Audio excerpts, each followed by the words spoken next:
સમગ્ર રાજ્યમાં મેઘરાજાએ આંટું લીધા બાદ ચોથા રાઉન્ડમાં બનાસકાંઠા સહિત ઉત્તર ગુજરાતમાં મેઘરાજા મન મૂકી અને વરસી રહ્યા છે।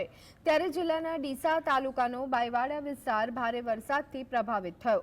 વરસાદી પાણી ભરાવાના કારણે બાયવાડામાં પ્રવેશવાનો મુખ્ય રસ્તો સંપર્ક વિહોણો બન્યો। ગામમાં આવેલી પ્રાથમિક શાળા સહિત ડેરી વિસ્તારમાં વરસાદી પાણી ભરાયા હતા। પાણી એટલા ભરાયા હતા કે બાળકો ટ્રેક્ટરમાં બેસી અને શાળાએ જવા મજબૂર બન્યા હતા।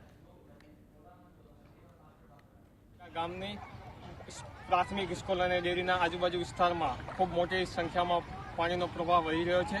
ત્યારે વિદ્યાર્થીઓ જે નાની ઉંમરના હોય છે, ધોરણ 1 થી 8ની અંદર પ્રાથમિક શાળાએ આવ્યા છે, તો સ્કૂલની બહાર બહુ મોટી સંખ્યાની અંદર પાણી ભરાયું છે। જ્યારે વિદ્યાર્થી સ્કૂલની અંદર હોય ત્યારે હવે એમને વાલીઓની સતત ચિંતા હોય। સ્કૂલથી હવે ઘરે જવા માટે વિદ્યાર્થીઓને ટ્રેક્ટર અથવા એના મારફતે બહાર લઈ જવા પડે છે। ત્યારે આના માટે જવાબદાર કોણ, તંત્ર કે સરકાર? વારંવાર તંત્ર અને સરકારને રજૂઆત કરી હોવા છતાં સ્કૂલની બહાર જે રસ્તો છે ત્યાં પાણીના યોગ્ય નિકાલ માટે કાર્યવાહી કરવામાં આવે છતાં પણ તંત્ર દ્વારા આજ સુધી કોઈ કાર્યવાહી કરવામાં